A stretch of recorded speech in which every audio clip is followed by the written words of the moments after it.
Hey guys, welcome back to another MOC edition, Hero Factory MOC edition of The Dark Side. And here with us today, I have Stringer 2.5, which is a MOC I'm very proud of at the moment.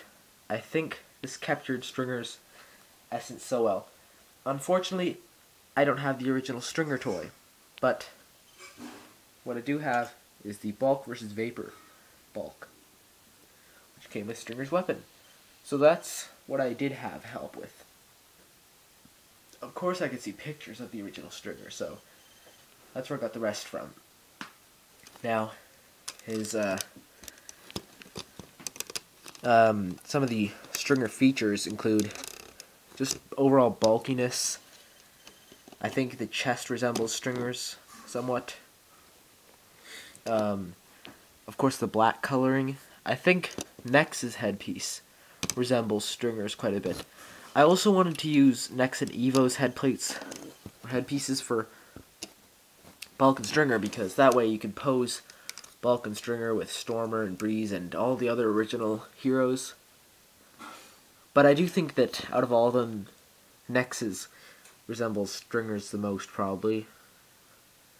Now, I used an orange hero core, obviously, and an orange headpiece, just because that's what Stringer's colors are.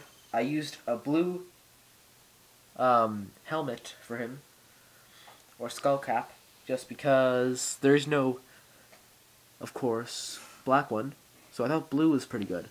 Plus, there's been a precedent set for Stringer having blue elements, because his 4.0 toy appears to be having blue pieces.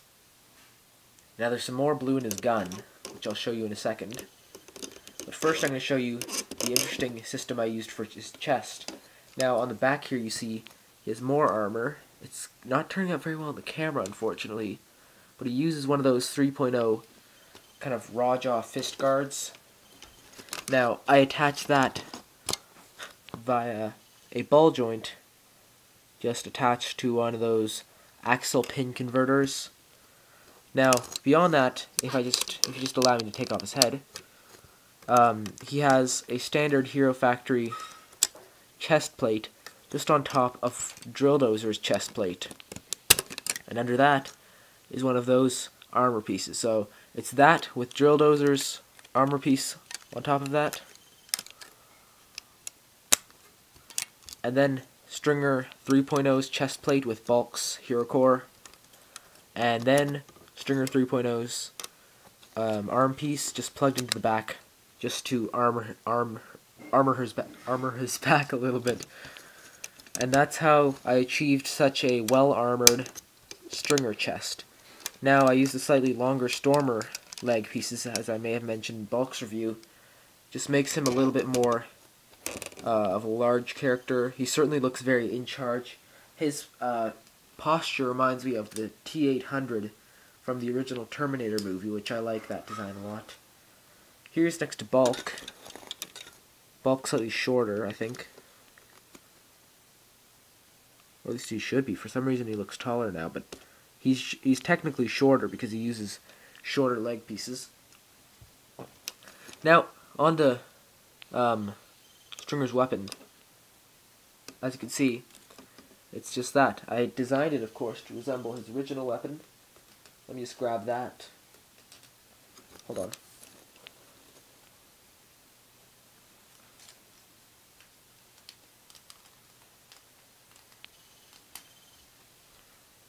I designed it to resemble that. So, this these Technic bars, which strut out from underneath, are designed to resemble that bar. The barrel is that's the bottom barrel, and this is the top barrel right there. And overall, I just tried to capture the overall shape. I would prefer to use black for these pieces, but I don't have pieces that look like this in black, so I had to settle for silver or gray. It looks fine, though. There it is from the other side. Now, it's a two-piece weapon. The top piece just kind of makes it look more like a weapon. That little axle just sits inside a pinhole just to stabilize the entire thing. But it just comes off like that. And let me set Stringer down here. And he looks cool without his weapon, too. So these are his two weapon pieces, which would just plug together like this. They don't actually hold together. It would just fall off if it was upside down, just because it's a pinhole with an axle in it, so it doesn't really hold together. If you wanted, you could connect them using another piece to hold these two axles. And it works the same way as Bulk's weapon. I actually failed to show in the Bulk mock review that Bulk's weapon is a two-piece too. Just comes apart like that. Right?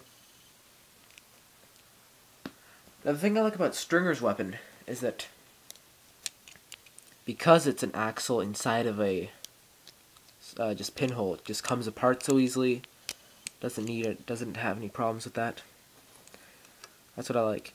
Now, Stringer's weapon I envision as just being his original sonic boom cannon, but with an ice extension. So it charges a piece of ice with a sound frequency, fires the piece of ice, and then upon impact, the ice carrying the vibration shatters on the fire villain, not only cooling him, but creating a quite a lethal vibration, which could heavily damage armor. But that is Bulk, or Stringer 2.5. Very proud of this. Hope you guys liked it. See you guys in my next mock reviews. Bye.